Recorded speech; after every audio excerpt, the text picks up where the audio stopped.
Today on episode number 230 of the Teaching in Higher Ed podcast, Peter Kaufman shares about teaching with compassion, an educator's oath to teaching from the heart. Produced by Innovate Learning, maximizing human potential. Hello, and welcome to this episode of Teaching in Higher Ed. I'm Bonnie Stachowiak, and this is the space where we explore the art and science of being more effective at facilitating learning. We also share ways to improve our productivity approaches so we can have more peace in our lives and be even more present for our students.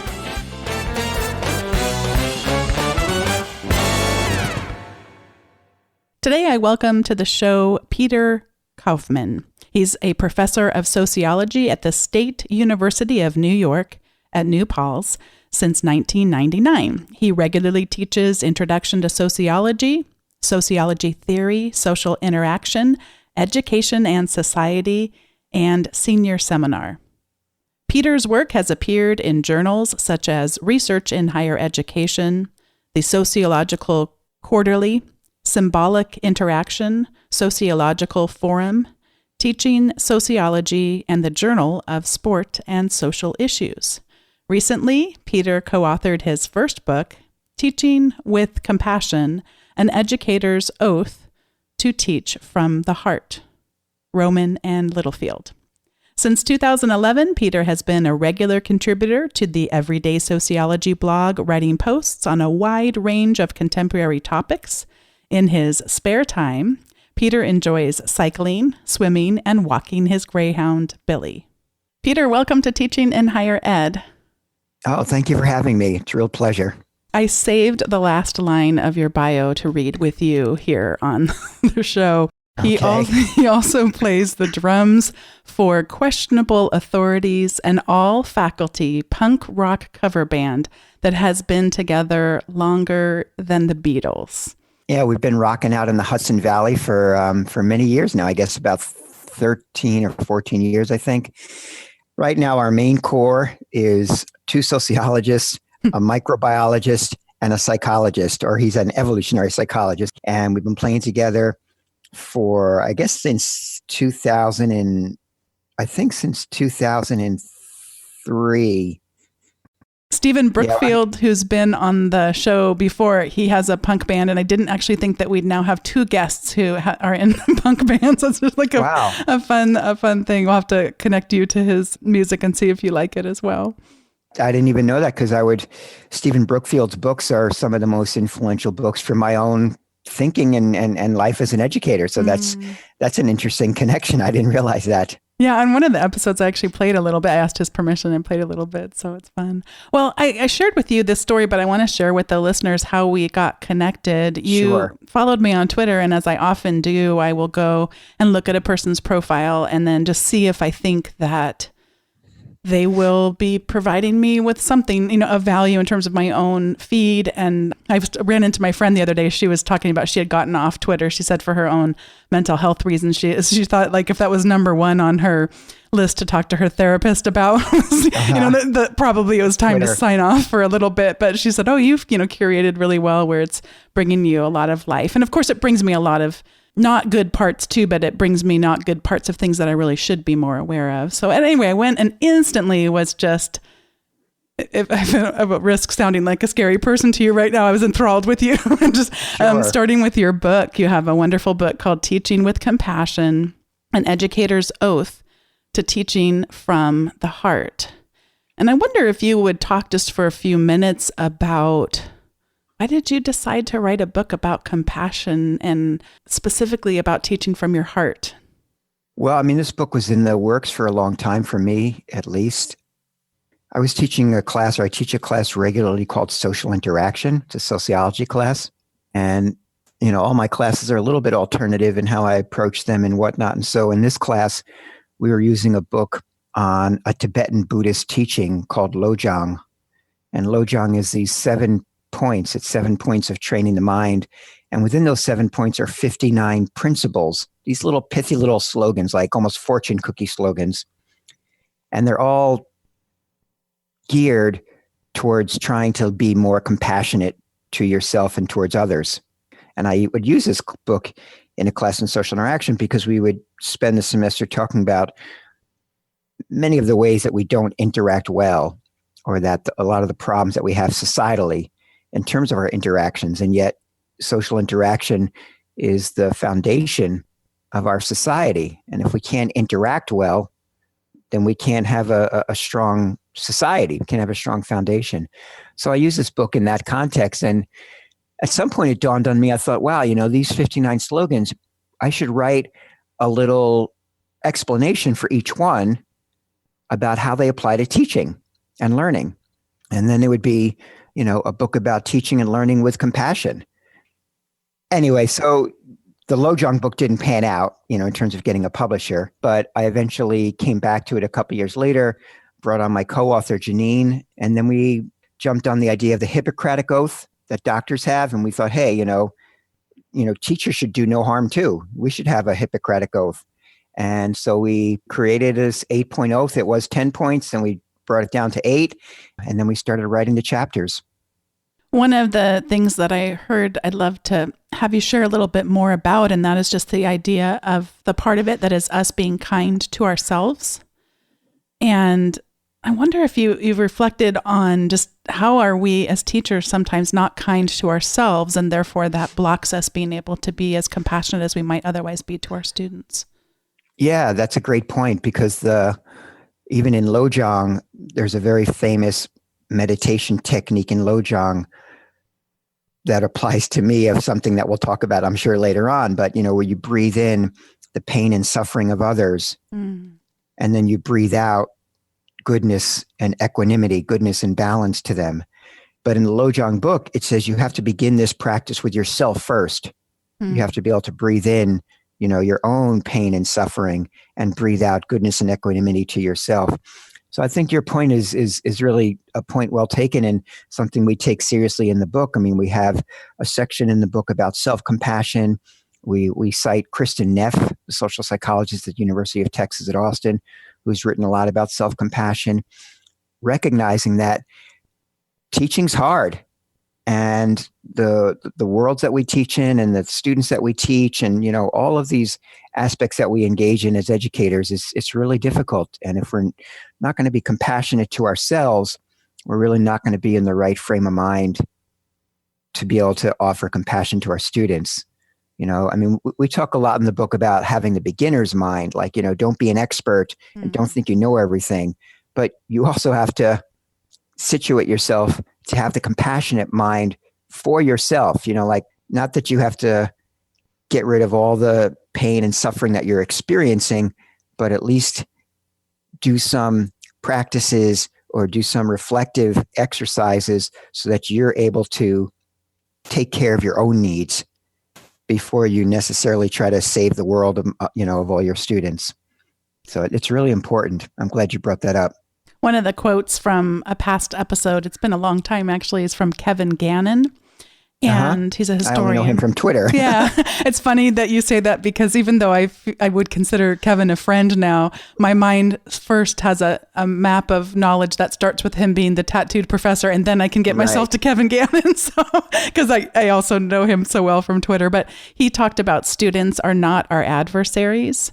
And you said when you were describing your book, who wouldn't want a book like that? And I imagine that probably someone wouldn't want a book like that if they have just built up these walls over time of trying to self-protection. One of the big ways I talk about my own teaching changing is I used to take things personally, like a student texting in class, or a student, not quote unquote paying attention, which I now know the difference between civil attention and true attention, although I think there's probably a better word for true attention, but I haven't gotten there yet in my vocabulary.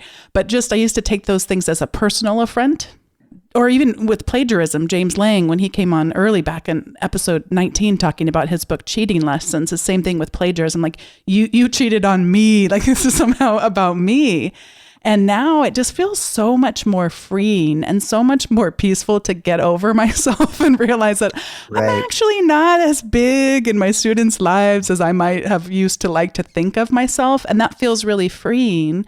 Not that I don't yearn to be some small part of us all being more present for each other in this world. And I do really feel that these digital devices can sometimes really prevent us from the real, authentic, raw connections we can have with other human beings. But yet it doesn't have to be about me. It can be about way more complexity than that. And then a recognition that I can build that community not out of control and anger, but build it through a sense of invitation, inviting them to be a part of some interactions that they haven't had before. So I'm wondering if you ever had similar shifts in your own thinking about your teaching, or have you always been this able to teach with compassion without having any of that anger or taking things personally? Well, I don't know if I would go that far, but I mean, my own teaching came out of the earliest focus for me was Pedagogy of the Oppressed by Paulo Freire. Mm-hmm.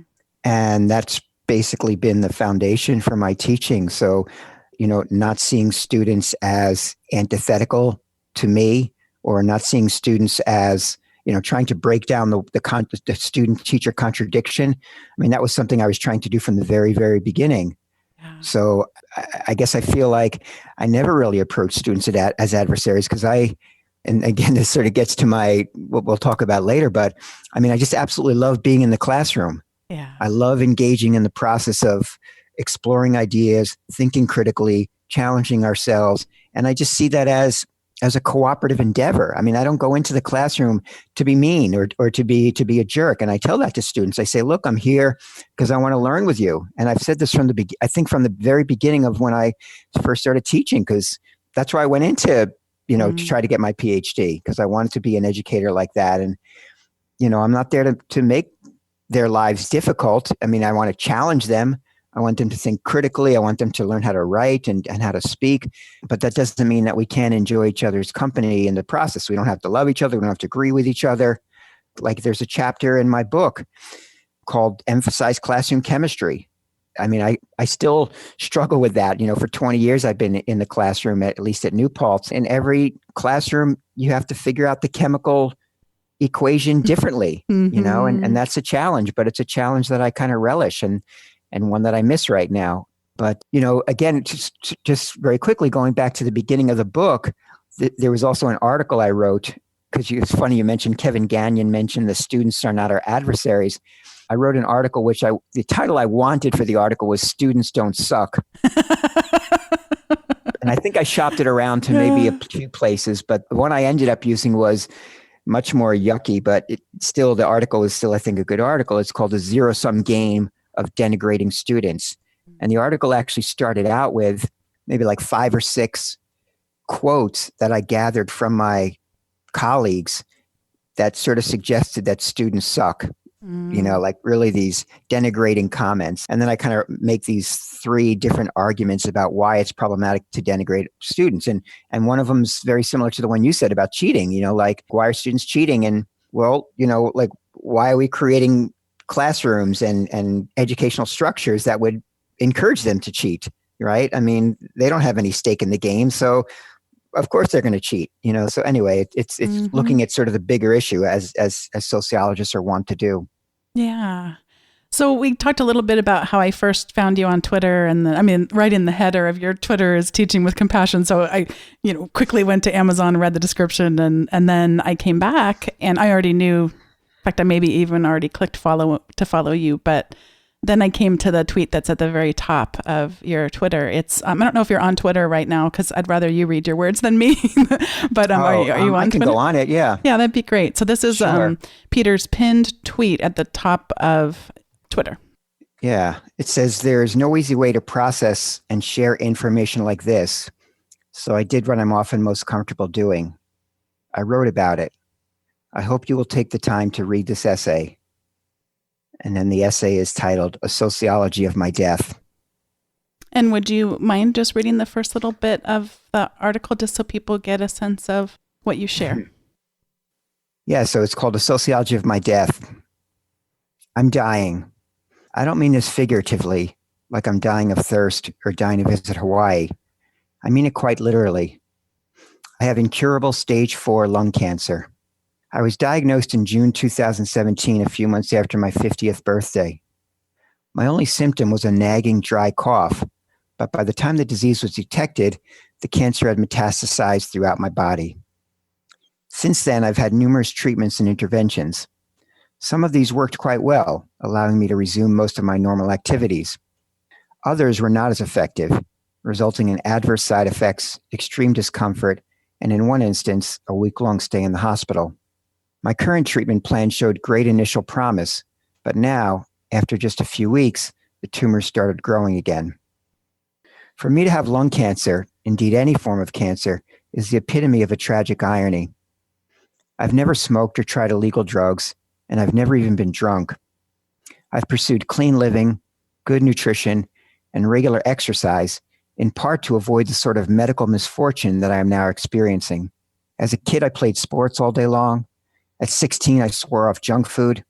At 18, I became a vegetarian. In my 20s, I ran marathons and did triathlons.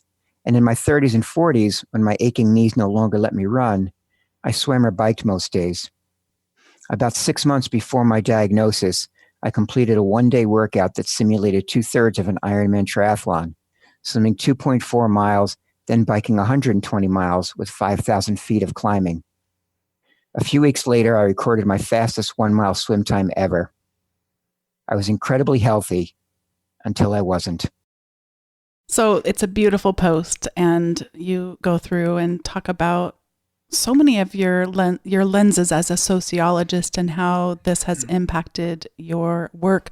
I wonder if you could talk first about how it's impacted your teaching, and I know you had some real crucial decisions to make as to whether to share with your students last semester. And I wonder if you'd talk just a little bit about your decisions specifically around teaching and disclosure or not to your students. Yeah, I didn't really think much about that until that question popped up on Twitter in anticipation of this event that I'm doing on campus next week, where somebody's going to interview me about living with a terminal illness, an event that I actually kind of proposed and planned. And so I did some crowdsourcing, I guess, on Twitter to ask people what are some teachable moment type of questions that could be asked. And one came up about disclosing to students. And I hadn't thought much about that for a while, maybe because I'm not teaching right now. But when I was teaching last fall, I got my diagnosis in the summer of 2017. In the fall of 2017, I only taught one class, both because I was kind of shell-shocked from what just happened to my life, just got turned upside down. And I just wasn't sure of physically or where I was going to be at. So I taught one class, and my university allows me to do reassigned work for the other two classes. And my plan was to walk into that class and tell the students right away, to be completely honest and upfront. And it didn't happen. I mean, I walked in there and I just didn't say anything. We went around the room. I do these exercises to create the classroom chemistry. And I just, I told a different story about myself. And then in the spring, I taught 3 classes. I was feeling a lot better. One of the medications I was taking was working well, at least for part of the semester. And so I was back to teaching 3 classes, and, I was totally back in my groove. I felt the flow of what I was doing, unlike a little bit in the first semester where I was still not totally there. And I didn't tell anybody again either. And when my colleagues were covering my classes, I told them, please don't tell the students. They don't know. In the middle of that semester in February, I got news back that the cancer started growing again. And that was in February. And so, I had to miss some classes. I was getting some radiology treatments. I was, going down to New York City for different things. And so I had to have my class covered. And honestly, I don't even know what my colleagues told the students, but they didn't tell them what was going on with me. And students, they didn't know. When I wrote that essay, I knew that essay was going to sort of be my coming out. Mm-hmm. Yeah, I mean, there's not an easy way to do this. I mean, I felt like, I have a public presence on the campus, and I guess I felt like eventually people had to know. Students had to know. And I guess the irony is people know now, but I'm not on campus. Mm-hmm. I'm on campus. I'll be there in an hour or two, but I'm not teaching. And, the only reason why I'm not teaching, I mean, I was scheduled to teach 3 classes this semester, but I ended up in the hospital in the summer. And I just thought, at that point, the second medicine that I was taking stopped working. And at that point, it was just a lot of uncertainty. So I just didn't know where I'd be back in the fall or not. So I thought it's just out of respect to my colleagues to let those classes get covered now. And for the students, of course, then start the semester and not be able to finish it. So yeah, I mean, the thing about telling people or not telling people, I guess I would say that's kind of an organic process, as it has to be. What have been some of the reactions from in this case, they would be past students? Yeah, so I posted this on Facebook, the essay, again, as a way for me to come out. So I posted it on my personal page, which I do have some former students that I'm friends with, and then we have a sociology page. And the reaction was nothing what I expected. I mean, I was just, I felt like I was naive, but it was the most, not that I didn't expect this, it was the most beautiful outpouring of support and appreciation. And it was so beautiful, and I guess the part that I didn't expect was it felt like I was being eulogized. Mm-hmm. What sorts of feelings did that evoke for you? Well, it was interesting because, so the essay came out on September 14th. The week of September 14th was a horrible week for me. It was just in terms of the medically, I was just in really bad shape. So this essay comes out. I get this tremendous outpouring of support and appreciation, not just from students on Facebook, but even on Twitter, like people from around the world talking about this essay. I honestly read that essay at least 30 times that week. And the reason why I reread it 30 times was every time somebody would write something, I'd be like, how did they see this in the essay? Or where did they get this from? Or, I felt like I wrote it in my head. And then I didn't realize that readers read it in their head. Mm-hmm. And that was a huge realization for me. I felt kind of naive, and even more specifically that I wrote it in kind of an intellectual head and people read it in a deeply emotional head. That just created very different reactions, not bad reactions, but just different. And that was illuminating for me. So the reactions to the essay were sort of intellectually fulfilling for me at the time, but incredibly emotionally sustaining. Mm-hmm. At a time when I really needed them because I was just in such bad shape that week. And I have to say, both my parents are alive, thank goodness, and they've been tremendous supports to me. For my parents to be able to read these things that students wrote about me and how much of an impact I had on their lives, and and just the stuff that you would expect or want to hear from your students about how much they appreciate you.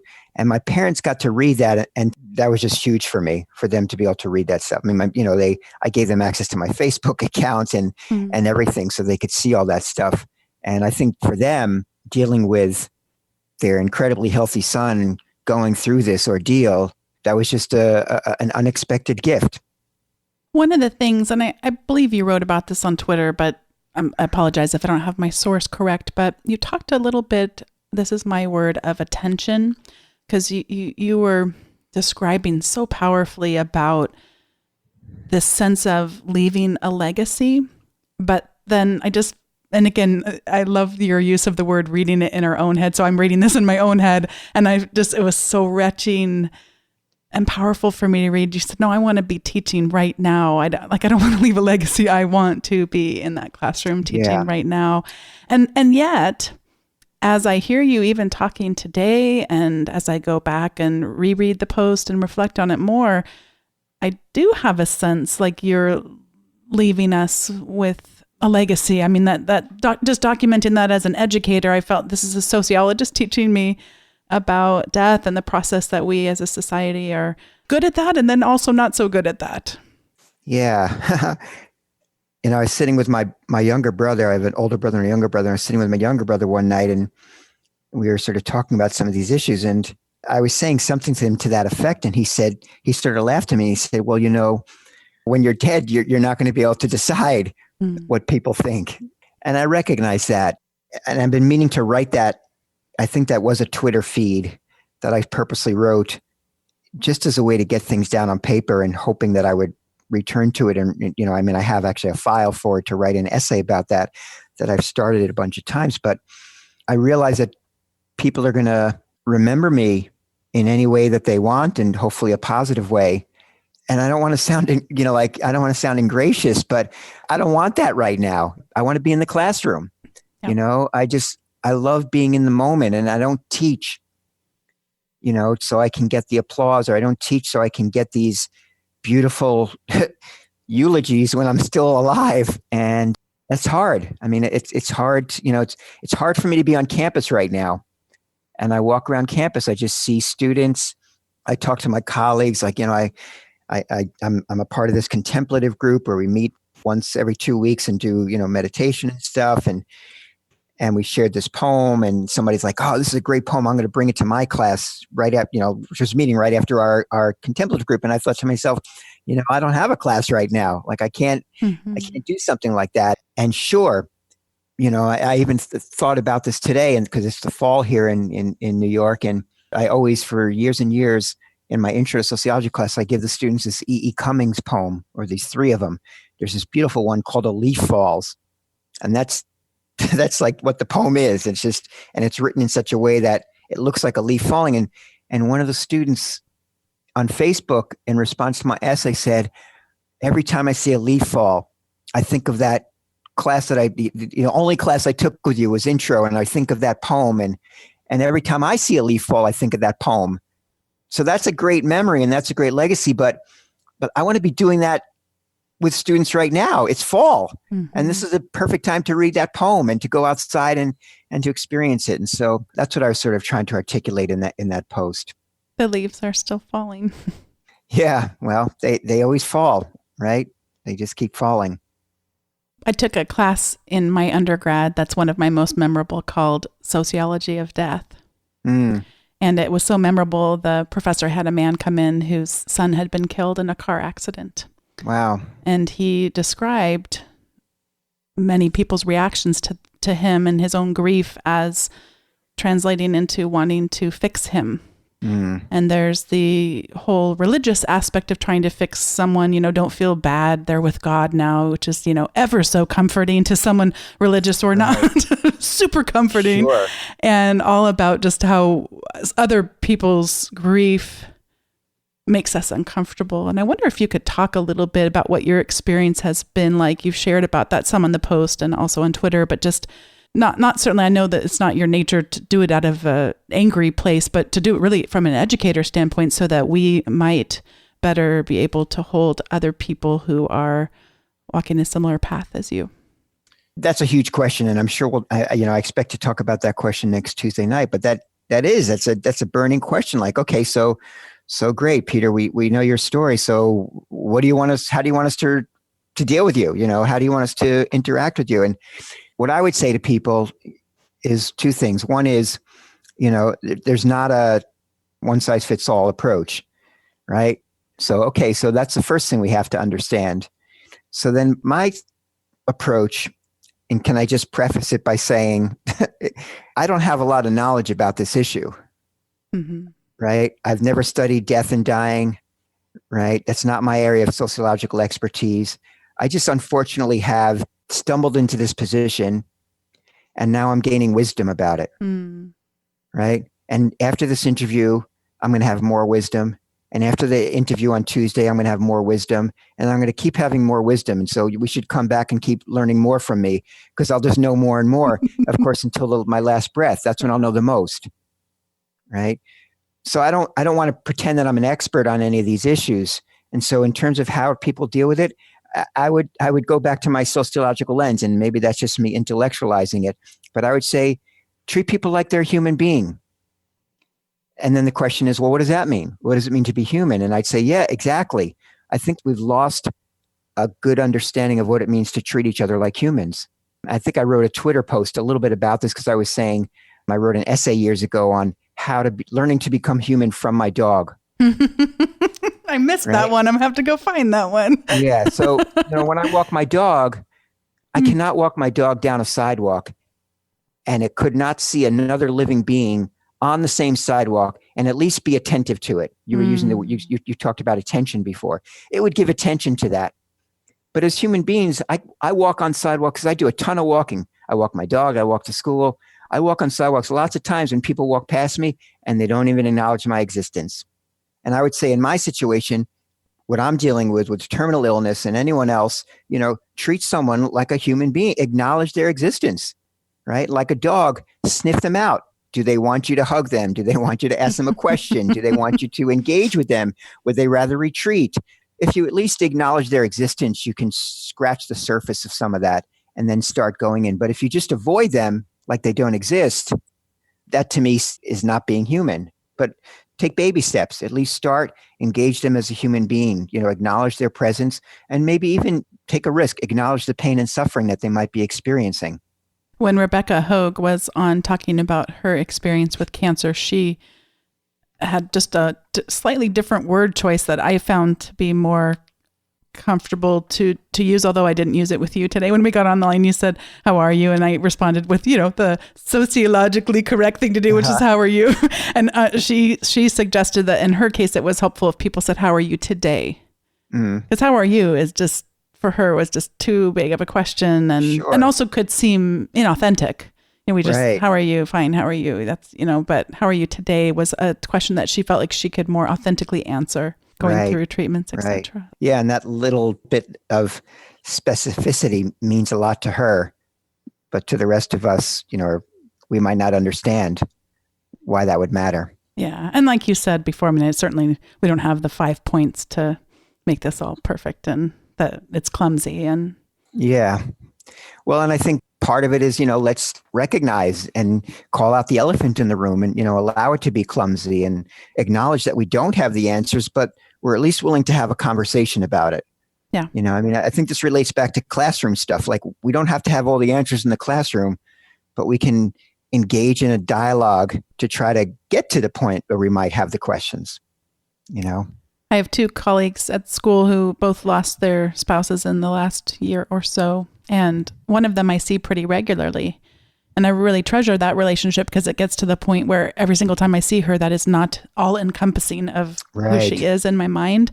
And yet there's the safety. And I just love every chance that she has with me to get teary eyed about her husband and share a story. I think, oh, thank you that I get to share that with her and that she feels comfortable enough. And I just love that. And it's a contrast with the other person who I also consider a dear friend. I just don't see that much. And so every time I see him, I just feel I wish that there were a way to translate it into just seeing him enough that doesn't have to be so encompassing, and I still, I bite my tongue. I don't say that to him, and I don't, because of course another thing that is not about me, but I guess I just wanted to share those experiences only to say that if you press on through it, if you lean into that discomfort, there's a beautiful place where you can get together where you offer that person I think a beautiful gift to be their whole self, not that because the diagnosis or in their case that death is just one part. It's a big part, but just one part of who they are. Right. But I just want to say the points you make, I think, are just really important for us to keep in mind that, and I always tell students this, that there's a lot of problems in the world. We talk about this as sociologists. There's a lot of big problems and it could be really discouraging and overwhelming. But we have to work within our sphere of influence, work within the world that you can work in. And for you, it could be these 2 colleagues and, really giving the attention to these 2 colleagues. And then you spread that out to maybe people in your community, but I think we have to recognize the need to start small. And I think this, again, gets to this question of, like, how do we treat people like me and how do we deal with terminal illness? And we're not going to create new societal structures, right? Like institutional structures, that could be in place to try to have a better way of dealing with either terminal illness or even aging, right? But that's not going to change in a radical, quick way, but we could certainly work within our sphere of influence. We could work within our families, within our coworkers, within our communities, and we could create different social arrangements, social relations, different opportunities, different webs of connection that might ameliorate or assuage some of these problems that people experience, issues of loneliness, issues of grief, issues of stigma, whatever they might be, things germane to what I maybe am dealing with to some extent now all of a sudden. This seems like a perfect transition into us talking about our recommendations for the episode. And my recommendation is everyone should go read your post. And specifically to what you were just saying, Peter, is, literally I could go through every paragraph and say, oh my gosh, it's just a wonderfully written post. But specifically, I haven't even skimmed the surface of what you shared about inequality. And there's some really important points that you make there, including some links to some information. You're even citing your sources in your own blog post. And so I think that it's certainly worth a read for a whole bunch of reasons. And I think people should read your post and take some thoughts about how to just put those little small changes into having conversations with our students. I mean, you only have to open up a couple of conversations with students before you realize they're dealing with a lot of the same things. And yeah. For sure. It reminds me of that Margaret Mead quote. The famous Margaret Mead quote is, "Never doubt that a small group of committed citizens can change the world. Indeed, it's the only thing that ever has." Yeah. This is the point where I get to invite you to give your recommendations. My recommendation is, I just stumbled upon this yesterday, and then I guess I got your email about the recommendation, and the very last minute. I sort of already mentioned it in the podcast today, but far and away, the most influential book for me has been The Pedagogy of the Oppressed by Paulo Freire. And I didn't realize that the book is now out in its 50th anniversary edition. Apparently it came out in 1968 in Brazil. So it's now out. There's a brand new 50th anniversary edition, I think published by Bloomsbury Academic. I feel like that book certainly helped me become both the educator that I am today, and I think it also helped me become the person that I am today. Not just that book, but then other writings from Freire, and dealing with issues of inequality, dealing with issues of dehumanization. And Freire even writes about love. And so I think a lot of the stuff that we've been talking about in the interview, the idea of students as adversaries, the idea of inequality that you just brought up, but even, a lot of what I wrote in that essay, I think, as I talked about at the end, sort of just came out of my own intellectual trajectory. And Pedagogy of the Oppressed is about much larger things, and I would definitely put that as my recommendation. Peter, thank you so much for joining me today on Teaching in Higher Ed. Thank you for your work as a teacher. And you've already taught me so much, and I think I've known you for like 12 days. Known you. I can just imagine the impact you've had on your students and your colleagues. And just thank you so much for coming on the show. Yeah. Well, thank you very much for having me. I really enjoyed it, and hopefully I can provide some from usefulness for your listeners. I'm always learning so much through Teaching in Higher Ed, and today's episode is no different with Peter. I'm so grateful for him to coming on the show. And I thought I would end today's episode by reading A Leaf Falls by E.E. Cummings. And so I went to look it up, and it turns out that it's not really going to be very helpful for me to try to read it to you, other than to say I'd suggest you go look it up too, because according to Wikipedia, A Leaf Falls is a poem by E.E. Cummings. It's the first poem in his 1958 collection, 95 Poems. It's arranged vertically in groups of 1 to 5 letters. When the text is laid out horizontally, it either reads as, one you have to see, but it's a combination of loneliness and a leaf falls. In other words, a leaf falls inserted between the first 2 letters of loneliness. In analyzing the poem, Robert Diani notes that the image of a single falling leaf is a common symbol for loneliness, and that this sense of loneliness is enhanced by the structure of the poem. He writes that the fragmentation of the words, quote, illustrates visually the separation that is the primary cause of loneliness. And I am grateful to Peter for helping us be less separate from those that we care about who have been diagnosed with a terminal illness or are otherwise experiencing some form of grief in their lives. Thank you so much, Peter. And thanks to all of you for listening to today's episode. If you'd like to make a comment on the episode, please feel free to go to the show notes at teachinginhighered.com/230, and you can make a comment. And if you'd like to not have to remember to go to the show notes to get the links to all the great things that Peter shared today, you can always subscribe to the weekly newsletter, and that's at teachinginhighered.com/subscribe. That'll get you the show notes to the most recent episode and also a blog written by me about either teaching or productivity. And we've got some great guests coming up. Just because we're getting to some holidays coming up does not mean that episodes stop coming from Teaching in Higher Ed. So I hope you'll keep listening and tell your friends about the show. And make sure that you give a rating or a review if you've been listening for a while and haven't had a chance to do that. Thanks so much for listening, and I'll see you next time.